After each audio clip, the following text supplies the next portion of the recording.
Ողջույն 24-ի եթերում հետագիծն է Նարեկ Գալստյանը, իհարկե կարծում եմ մեր հեռուստադիտողները ակնկալում էին, որ այսօր Հայաստանում ներքաղաքական բազմաթիվ պրոցեսների տրամաբանության մեջ պետք է ներքաղաքական թեմային անդրադառնանք, իմ գործընկեր Հերմինե Միքայելյանը այս թեմայով այսօր երկու հաղորդում ունի, ես ընդհակառակ այսօր հրավիրել եմ ամերիկանագետ Սուրեն Սարգսյանին, հաշվի առնելով Միացյալ Նահանգների կողմից մերձավոր արևելքում ընթացող ակտիվ քաղաքականությունը, Թրամփի մերձավոր արևելյան տուղն եւ ընդհանրապես Հայաստան Միացյալ Նահանգների դերակատարությունը հայ-ադրբեջանական փոխհարաբերությունում թեմաների մասին խոսելու համար, պարոն Սարգսյան, ողջունում եմ եւ շնորհակալ եմ հրավերս ընդունելու համար։ Պարոն Սարգսյան, Միացյալ Նահանգների կողմից հայտարարություն եղավ, որ կարող է այնպես պատահի, որ Հայաստանը եւ Ադրբեջանը միանան Աբրահամյան համաձայնագրերին։ Հաշվի առնելով այն հանգամանքը, որ մեր հեռուստադիտողների 95%-ը չի հասկանում, թե ինչ է նշանակում Աբրահամյան համաձայնագրեր, կխնդրեի ասել, թե ինչ է Աբրահամյան համաձայնագրերը եւ բ ինչ գործ ունի այնտեղ ընդհանրապես Հայաստանը։ Շնորհակալություն։ Նախ սկսենք նրանից, որ Աբրահամյան համաձայնագրերը ըստ էության ձևավորվել են Թրամփի նախագահության առաջին 4 տարիների ընթացքում եւ դրա նախաձեռնողը, դրա ճարտարապետը իր փեսան էր, Ջարեդ Քուշներն էր, որի նպատակը մեկն է՝ Իսրայելի եւ արաբական աշխարհի կամ իսլամական նույնիսկ կարելի ասել աշխարհի հարաբերությունների կարգավորում եւ ոչ միայն հարաբերությունների կարգավորում, դիվանագիտական հարաբերությունների հաստատում, այլ նաեւ նրանց միջև տնտեսական ակտիվ քաղաքականություն մշակելու մի գործընթաց, որի արդյունքում նպատակը իհարկե Իսրայելին այդ փակ վիճակից դուրս բերելն է եւ արաբական աշխարհի հետ, իսլամական աշխարհի հետ հարաբերությունների կարգավորումը։ Այսինքն մի կողմում Իսրայելն է, մյուս կողմում իսլամական կամ արաբական ավելի լայն ասած պետությունները։ Հիմա այստեղ Հայաստանը բնականաբար ոչ միտեղ չի տեղավորվում եւ կարծում եմ ամեն ինչ խառնվեց իր այն ժամանակ, երբ որ նախագահ Թրամփի խորհրդականը Բույթկոֆը հայտարարեց, որ Հայաստանը եւ Ադրբեջանը կարող են միանալ Աբրահամյան համաձայնագրերին։ Աբրահամյան համաձայնագրերին Ադրբեջանը կարող է միանալ եւ Ադրբեջանը այդ առումով ակտիվ աշխատանք տանում է։ Դա ոչ ֆորմալ, այսպես ասենք, ոչ ֆորմալ ինչ որ միասնական ինչ որ մի բան է, միասնական ինչ որ ձևաչափ է, որի նպատակը արդեն ասեց Իսրայելի եւ հարևանների հարաբերությունների կարգավորումն է։ Ադրբեջանի Իսրայելի հետ փոխհարաբերությունները բավական բարձր։ Այստեղ արդեն տնտեսական կոմպոնենտի վրա կդրվեր եւ ասեմ, որ հետաքրքիր է, որ պրոադրբեջանական ուղեղային կենտրոնները, գիտական կենտրոնները Վաշինգտոնում առաջ են մղում Ադրբեջանի եւ Ղազախստանի միացումը այս նախագծին, այսինքն երկու եւս կարևոր պետություն, որոնք կմիանան Իսրայելի հետ հարաբերությունները խորացնելու։ Հայաստանը ոչ մի կապ չունի ամեն ինչի հետ, բայց Հայաստանի արտաքին գործերի նախարարությունը հայտարարությամբ հանդես եկավ, որտեղ մեծ հաշվով դիվանագիտական լեզվով չէր հերքում ցանկացած այսպես խաղաղարար նախաձեռնության միանալու Հայաստանի պատրաստակամությունը։ Սա պետք է դիտարկել են տրամաբանությամբ, որ Հայաստանը Վաշինգտոնին կամ Փաշինյանի վարչակազմը Վաշինգտոնին մեսեջ է տալիս առայն, որ ինքը պատրաստ է տեղավորվել Թրամփի արխիցիկ աշխարհաքաղաքական ճարտարապետության մեջ, թե առարկայական ինչ-որ բան կարող է։ Ես չեմ կարծում, որ ինչ-որ էական առարկայական բան կա այստեղ, որովհետև նորից եմ ասում, Հայաստանը ոչ մի տրամաբանության մեջ չի տեղավորվում, ոչ հրեական պետություն, ոչ արաբական պետություն, ոչ իսլամական պետություն։ Այսինքն այս տեսանկյունից ոչ մի մեջ չի տեղավորվում, բայց եթե նայենք այն տեսանկյունից, որ նպատակը Իսրայելի եւ Իսրայելի հետ խնդիր ունեցող պետությունների հարաբերությունների կարգավորումն է, ապա այստեղ Հայաստանը կարող է իհարկե մտնել, որովհետև Հայաստանի եւ Իսրայելի հարաբերությունները լավագույն օրերը չեն ապրում, ինչպես բոլորս գիտենք։ Համենայն դեպս նորից եմ ասում, լավ, եթե նույնիսկ Հայաստանն էլ մտավ համաձայնագրերի մաս դառավ, ապա Ադրբեջանը իր հարաբերությունները այստեղ ինչ կապ ունեն։ Հայաստան-Ադրբեջանը ինչ կապ ունի Աբրահամյան համաձայնագրերի հետ։ Միգուցե փորձեն հայ-ադրբեջանական հարաբերությունները մերձավոր արևելյան ընդհանուր խաղաղության ճարտարապետության տրամաբանությամբ։ Դա էլ իհարկե հնարավոր է, բայց ի տարբերություն մնացած արաբական պետությունների կամ իսլամական պետությունների վերջի վերջո հարավային Կովկասում միակ խաղացող Միացյալ Նահանգները չէ, որ մի հատ էլ Հայաստանին առանձնացնի այդ բոլոր process-ներից, տան ինչ որ այլ ձևաչափ եւ ասի, այս ձևաչափում ենք ձեր հարաբերությունները փորձելու կարգավորել։ Համենայն դեպս պետք է սպասենք հասկանանք, թե դրա տակ իրականում ինչ-որ բան դրված է թե չէ, թե դա զուտ հայտարարություն է եղել, որի պատասխան Հայաստանի արտգործնախարարությունը ստիպված է եղել մի բան ասել, որտեղ այդ հայտարարությունը օդում մնալ չէր կարող, վերջ-վերջո այդ հարցը հնչելու էր։ Նաև այն պարզ տրամաբանության մեջ, որ հաշվի առնելով, որ հայ-ադրբեջանական երկկողմանի տրեք կարծես թե չի ստացվում ու տեղի ունեցածները առանց միջնորդների են լինում, ինչով հիմա տեղի ունեցել, միգուցե Երևանը փորձում է Վաշինգտոնյան այսպես ակտիվություն վերաթողարկել, հա, հայ-ադրբեջանական։ Ես չկարծում եմ, որ Հայաստանը ինչ-որ բան թողում է, ես կարծում եմ, այստեղ այդ հայտարարությունը եղել է, ինչ-որ ձև արձագանքել են եւ որևէ խորացված գործընթաց այս բանը չկա։ Նորից եմ ասում, ինչ որ նոր ձևաչափ պետք է մտածեն Հայաստանի եւ Ադրբեջանի Աբրահամյան համաձայնագրերի մեջ մտցնելու համար։ Պարոն Սարգսյան, Հայաստանի համար էկզիստենցիալ նշանակություն ունի Թրամփի կամ Թրամփի վարչակազմի եւ Իրանի փոխհարաբերությունները։ Ինչու ունի էկզիստենցիալ նշանակություն, որովհետեւ ակնհայտ է, որ եթե Աստված մի արասե Միացյալ Նահանգները կանաչ լույս տա Իսրայելին հարվածելու Իրանին կամ այստեղ ինչ-որ տաք ֆազա կսկսվի, ապա այդ տաք ֆազայի քողի տակ Ադրբեջանը ձեռքերի ազատություն կստանա եւ կարող է այսպես անենք հարվածել Հայաստանին կամ, չգիտեմ, փորձել օկուպացնել Սյունիքը եւ այլն, այս վելությունները բազմաթիվ են, հա։ Հիմա ինչ է կատարվում այս թրեքում Թրամփի եւ Իրանի փոխհարաբերություններում։ Ընդհանրապես անշուշտ մեծ լիդեր, Թրամփը մեծ լիդերը չեն կարող դա կասկածի տակ դնել, բայց Թրամփյան քաղաքականության մեջ մի քիչ պոկերիստի բան է, այսպես հետագիծ է նկատվում, բլեֆ է անում, ռետորիկան է մեծացնում, հետո իջեցնում է, որքանով է ռեալ տաք ֆազան իրանա-ամերիկյան հարաբերությունները։ Դա իր բանակցային ոճն է։ Ինքը միշտ իրավիճակը սրում է մինչև ամենասուր կետը եւ հետո ստիպում դիմացինին, որպեսզի գա նստի բանակցությունների սեղանի շուրջ։ Այսինքն խոսքը Իրանի մասին չէ միայն, իհարկե մենք շատ լավ օրինակ ունենք, թե Կիմ Չեն Ինը ինչպես ինքը բերեց բանակցությունների սեղանի շուրջ նստեցրեց, ամբողջությամբ սրելով իրավիճակը, բոլորը սպասում են ռազմական գործողություններ, բայց միանգամից եկան բանակցային process սկսեցին։ Այսինքն սա իր մարտավարություններից մեկն է եւ նմանատիպ օրինակները բազմաթիվ են։ Հիմա նույնն էլ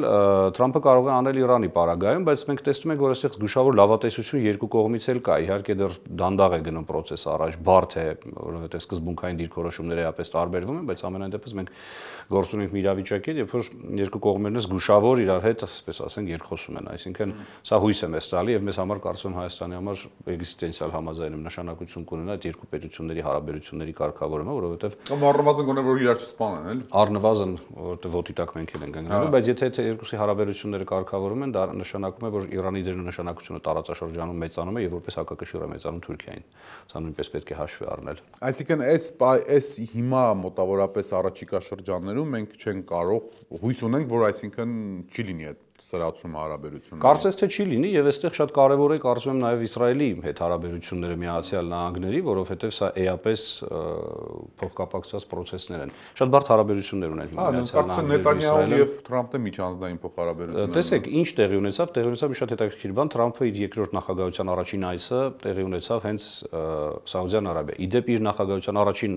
շրջանում էլի առաջին այցը Սաուդյան Արաբիա եղել։ Տարածաշրջանային այց էր իհարկե, բայց Սաուդյան Արաբիա եղավ առաջին իր այցը, գնաց հասավ Մերձավոր Արևելք, 3 արաբական հիմնական խաղացողների հետ հանդիպումներ ունեցավ, շուրջ 2 տարբեր թվեր են ասում, այդ շուրջ 2-3 տրիլիոն դոլարի ներդրումներ ներգրավեց Միացյալ Նահանգների տնտեսության մեջ, բայց եկավ ոնց որ հարևանի տուն, բայց իր բարեկամի տուն չմտավ, կոպիտ ասած, այսինքն Իսրայել չգնաց։ Սա մի քանի կարևոր բաներով է պայմանավորված, նախ դա հրյաների եւ ազդեցիկ հրյաների վերաբերմունքը դեպի Նետանյահու միանշանակ չէ։ Այսինքն Միացյալ Նահանգներում այո, բոլորը ասում են, որ Միացյալ Նահանգների համար Իսրայելը ռազմավարական դաշնակից է, սա քննարկման առարկա չէ, բայց քննարկման առարկա է, թե որքանով է Նետանյահուն այսօր ճիշտ քաղաքականություն վարում ամբողջ Մերձավոր Արևելքում եւ խոսքը միայն Գազայի մասին չէ։ Եվ քանի կա այս լարված իրավիճակը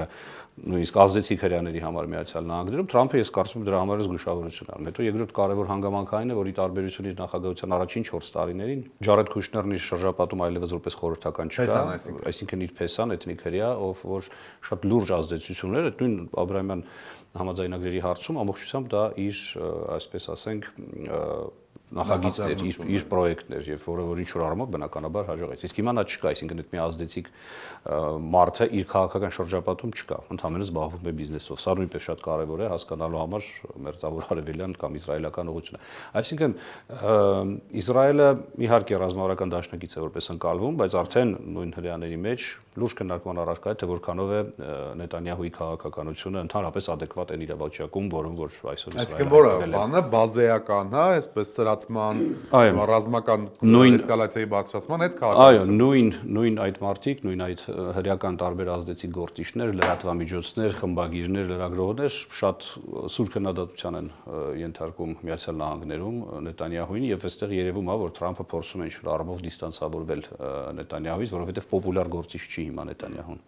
որքան էլ պատերազմի մեջ գտնվող պետության առաջնորդ է եւ այլն, բայց ինքը պոպուլար չի եւ իր գործողությունները պոպուլար չեն։ Միևնույն ժամանակ Թրամփը այդ ամեն ինչի հետ մեկտեղ ինքը Միացյալ Նահանգների ներսում փորձում է ցույց տալ, որ ինքը այդուհանդերձ աջակցում է Իսրայելին, Իսրայելի ժողովրդին, օրինակ եթե հակա-իսրայելական ցույցեր են լինում, նույն համալսարաններում, այդ համալսարանների ֆինանսավորումն է դադարեցնում, այդ ուսանողների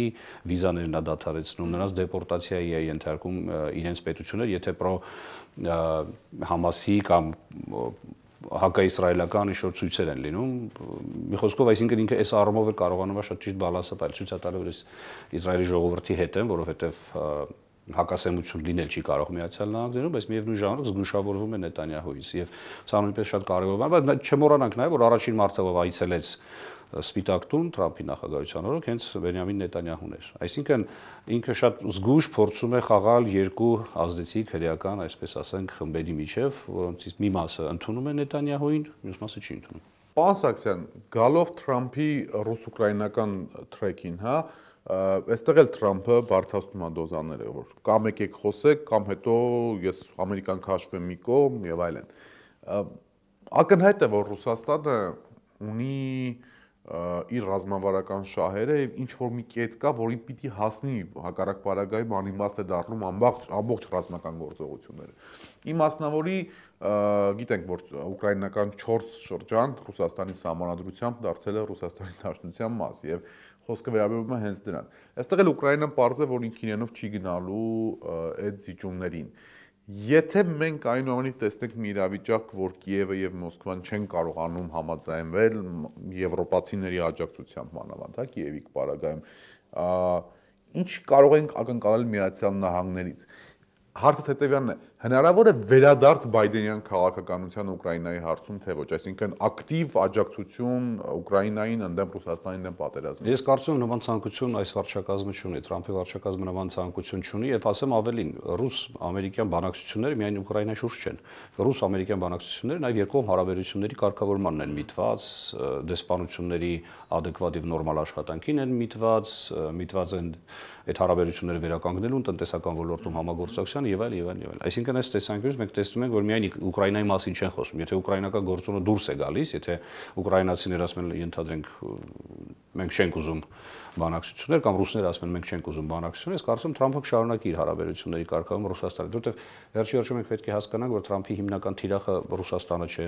Եվրոպան չէ, Միացյալ Նահանգների հիմնական թիրախը այսօր Չինաստանն է եւ Միացյալ Նահանգներում հասկանում են, որ իհարկե Իրանը չէ, նույնիսկ անհրաժեշտության դեպքում նրանք պատրաստ են հարաբերություններ հաստատել Իրանի հետ, բարեկամական հարաբերություններ, միայն թե կարողանան զսպել Չինաստանի աճող ազդեցությունը, որը կարծես թե արդեն անզսպելի է։ Այս տեսանկյունից իհարկե մենք պետք է հասկանանք, որ ցանկացած քայլ, որը Միացյալ Նահանգների քաղաքականության մեջ մենք չենք հասկանում, եթե Չինաստանի տեսանկյունից ենք դիտում, ապա լիքը բան պարզ է դառնում, նույն Գրենլանդիայի պատմությունը, ինչը Գրենլանդիան բոլորն ասում են Գրենլանդիան ինչին է պետք, բայց այդ Գրենլանդիան մի քանի շատ կարևոր նշանակություն ունի Միացյալ Նահանգների համար, բացի նրանից, որ ռազմավարական տեղի դիրք եւ նշանակություն ունի անվտանգության տեսանկյունից, միևնույն ժամանակ պետք է հաշվի առնենք, որ այնտեղ օգտակար այնպիսի հանածոներ կան, որոնք աշխարհում այսօր հիմնականում տիրապետում են չինացիները, Աֆրիկայից մինչև այլ տարածքներում, եւ բացի դրանից Չինաստանի ամենակարևոր նախագծերից մեկը ճանապարհի եւ գոտին ունի նաեւ արկտիկ ուղղությունը, որը առանց Գրենլանդիայի շատ լուրջ խնդիրներ է ունենալու, իսկ ճանապարհ եւ գոտին Միացյալ Նահանգների համար թիվ 1 մարտահրավերն է այսօր։ Այսինքն ամեն ինչի հետևում անպայման չինական ինչ-որ մի բան կտեսնես, հակաչինական ազդեցության, այսինքն Չինաստանի ազդեցության դեմն առնելը այսօր Թրամփի թիվ 1 մարտահրավերն եւ ինքն է շատ լավ հասկանում, որ առանց Ռուսաստանի Չինաստանի դեմն առնել ավելի հեշտ կլինի, քան Ռուսաստանը եւ Չինաստանը միասին լինեն։ Դրա համար գոնե առնվազն իրենց հիմա պետք է լինելու Ռուսաստանի այսպիսի քաղաքագիտական նորմ կա, որ Ռուսաստանը ինքը միայնակ չի կարող դիմագրավել Չինաստանին կամ Միացյալ Նահանգներին, բայց Ռուսաստանը երկիրն է, որը կարող է կշեռքի նժարը թեքել այն ուղղությամբ, որը պետք է, եթե միանա կամ Չինաստանին կամ Ռուսաստանին, այսինքն վճռորոշ գործոնն է կամ Միացյալ Նահանգներին։ Հա, կամ Միացյալ Նահանգներին։ Չինաստանի աճող ազդեցությունը անհանգստացնում է ոչ միայն Միացյալ Նահանգներին, այլև Ռուսաստանին, մանավանդ որ Ռուսաստանը հարևան պետություն է, չէ՞ Չինաստանի համար, այսինքն այս առումով նույնպես խնդրահարույց է Ռուսաստանի համար Չինաստանի աճող ազդեցությունը, եւ որովհետեւ լուրջ մրցակցություն է, չէ՞ լինելու Չինաստանի եւ Ռուսաստանի միջեւ նույն Միջին Ասիայում ու Մերձավոր Արևելքում։ Ինչ որ տեղերում Չինաստանը արդեն գնացել հասել է Լատինական Ամերիկայի երկրներ եւ ֆորումներ է կազմակերպում Լատինական Ամերիկայի ղեկավարությանը հրավիրում է Չինաստան, համատեղ պրոյեկտներ են անում, ներդրումներ եւ այլն, իսկ Չինաստանի աճող դերն ու նշանակությունը աշխարհում առաջին հերթին Միացյալ Նահանգներին է հանգստացնում, հետո նաև Ռուսաստանի Դաշնությանը։ Ուղղակի այսօր Ռուսաստանը հաշվի առնելով այս բոլոր հանգամանքները շատ փոխկապակցված է Չինաստանի հետ եւ Թրամփը սա համարում է լուրջ խնդիր։ Ինքը ասում է մենք դրեցինք Ռուսաստանին պատժամիջոցներ կիրառեցինք, փորձեցինք ճնշել, իրան ուղղակիորեն ուղարկեցինք Չինաստանի հետ ավելի ջերմ հարաբերությունների ճանապարհով։ Ինչը մեզ համար խնդիր դարձավ, որովհետեւ Ռուսաստանին մենք երկու գերտերության դեմ պիտի պայքարենք։ Մեկի դեմ էլ չենք կարողանում, հիմա երկուսի դեմ պիտի պայքարենք, էլի։ Պարսակցյան, գալով հայ-ամերիկյան փոխհարաբերություններին, Բայդենյան վարչակազմի օրոք մենք ունեցանք այդ այսպես կոչված ստրատեգիական գործընկերոջ կարգավիճակին հասնելու մասին փաստաթուղթը, հետո խոսվեց դրա մասին, որ Միացյալ Նահանգների զինվորականները պիտի գան Հայաստան եւ սահմանային ինչ-որ հարցերում պետք է օգտակարություն ունենան, եւ կարծես թե վերջ առնվազն վերջի մի քանի ամիսների ընթացքում հայ-ամերիկյան ուղղությունը Հայաստանի արտաքին քաղաքական այսպես հանրային օրակարգում չասեմ բացակայում է, բայց դրա ինֆորմացիոն առիթները շատ քիչ են, հա, ինչ է կատարվում այստեղ։ Սա շատ լավ հարց է իրականում, որովհետև երբ որ այս երկկողմ համաձայնագիրը ստորագրվեց, ես ասում եմ, որ մի բան է ստորագրել է, բայց մյուս բանն է, որ դա պետք է իմպլեմենտացնես, այն էլ այլ վարչակազմի պարագայում, այն է մի վարչակազմի պարագայում, որի հետ դու չունես adekvat եւ նորմալ հարաբերություններ, որտեղ բացեի բաց պաշտպանել ես նախորդ վարչակազմին ընտրությունների ժամանակ։ Այստեղ բաները Թրամփի մեր համատեղ ֆիլմը կարծեմ թե այո, Թրամփի թիմը նման բաներ չի ներում, Թրամփը նման բաներ չի ներում եւ սա շատ կարեւոր հանգամանք է, որ Հայաստանը այս առումով չի կարողանում շարժվել առաջ, բայց Հայաստանը ինչ է փորձում անել, փորձում է կոմպենսացնել իրավիճակը եւ ամսական $50,000 վճարելով լոբիստական կազմակերպություն է Վաշինգտոնում վարձել, որպեսզի նրանք կարողանան, ընդ որում պայմանագիրը տենց շարունակական կարող է լինել, ամիսներ, տարիներ կարող են շարունակվել։ Ամիսի $50,000-ով Փաշինյանի վարչակազմը լոբիստներ է վարձել Վաշինգտոնում։ Այո, $50,000 ամեն ամիս վճարում այդ լոբիստների, որպեսզի շահերը այստեղ շատ հետաքրքիր է ինչ անեն։ Ես կարող եմ ենթադրել, որ փորձ են անելու նախ եւ առաջ Հայաստանում տեղի ունեցող ընտրություններից առաջ կազմակերպել Թրամփի հետ հանդիպում, որպեսզի ցույց տան, որ տեսեք մենք հարաբերություններ ունենք, վերջապես մեր երկրի առաջնորդը Միացյալ Նահանգների նախագահի հետ առիթ կունենա հանդիպելու եւ այլն, որովհետեւ հեղափոխությունից հետո որևէ հանդիպում Միացյալ Նահանգների նախագահի հետ չի եղել։ Սա առաջին։ Երկրորդ ես կարծում եմ, որ դեսպան Մակունց ամփոփելով իր քարամյա գործունեությունը ցանկանում է մի այնպիսի տես լուրջ ինչ-որ ձեռքբերում ունենալ, նույն այդ մակարդակի հանդիպում կազմակերպել, որպեսզի կարողանա ֆիքսի իր հաջողությունը եւ օգոստոսին վերադառնա Հայաստան, եթե իր հրամանագիրը նորից չփոխեն եւ չերկարացնեն։ Ես կարծում եմ, որ սա մեկ։ Երկրորդը խնդրեմը ինչումն է մեր իշխանությունների Վաշինգտոնում, որ նրանք չեն կարողանում էթնիկ հայկական լոբիստական կազմակերպությունների հետ աշխատել։ Մենք երբեք շատ քիչ դեպքերում, բացառիկ դեպքերում ենք Վաշինգտոնում լոբիստներ վարձել։ Մի անգամ տեղում լոբիստ ենք եղել։ Տեղում լոբիստ ենք եղել, որովհետև հայ-դատի գրասենյակն էլ համագումարն էլ այն աշխատանքը, որը տարել են, լրիվ համահունչ է եղել Հայաստանի պետական շահերի հետ։ Մեկ-երկու բացառությամբ ենթադրենք հայ-թուրքական հարաբերությունների կարգավորման մասով իհարկե եղել են հակասություններ, բայց մեծամասամբ այդպես չի եղել։ Ես շատ հետաքրքիր օրինակ բերեմ 90-ականներից, երբ որ Հայաստանում կասեցվեց Դաշնակցություն կուսակցության գործունեությունը, Վաշինգտոնում մեր դեսպանը ոչ թե հակադրվեց հայ-դատի գրասենյակին, այլ ընդհակառակը գնաց հայ-դատի գրասենյակ, ասեց գիտեք ինչ կա, մենք հասկանում ենք ձեր դիրքորոշումը, բայց մենք խնդիր ունենք եւ ընդհանուր խնդիրներ ունենք, եկեք այս հարցը դնենք շուգարանները, ասեց եկեք այս պրոբլեմատիկ հարցը դնենք մի կողմ եւ կենտրոնանանք այն ընդհանուր շահերի վրա, որոնք մենք երկուսս կարող ենք ունենալ եւ ֆուտբոլային լեզվով ասած փոխանցումներով գոլ են խփում այնտեղ, ինչ որ պետք է որ չասեր դեսպանը չէր ասում, դեսպանը ասում էին համայնքի ներկայացուցիչների եւ այլն, այդ թվում նաեւ հայ-թուրքական հարաբերությունների մասով։ Այսինքն շատ գրագետ աշխատանքը այստեղ կառուցվել եւ շարժվում էր դեպի առաջ։ Հիմա այդ նույն բանը չկարողացան անեն, որովհետեւ բնականաբար չես կարող համեմատել այն ժամանակվա դեսպանին կամ դեսպաններին եւ հիմիկվա դեսպանին։ Նաեւ քաղաքականությունը, երկրի քաղաքականությունը շատ տարբեր է։ Եվ երկրի քաղաքականությունն էլ ընդհանուր ոչ մի աղերս չունի մեր լոբիստների հետ։ Չէին ասում, որ Արցախը Ադրբեջանն է։ Իհարկե, եւ սա իհարկե բնականաբար լուրջ դեր խաղաց նաեւ այդ հարցում։ Շուգարանը ինքն իրեն։ Բայց ես ասեմ $50,000 բավականին լուրջ թիվ է ամսական կտրվածքով լոբիստներին վարձելու համար, դա մոտավորապես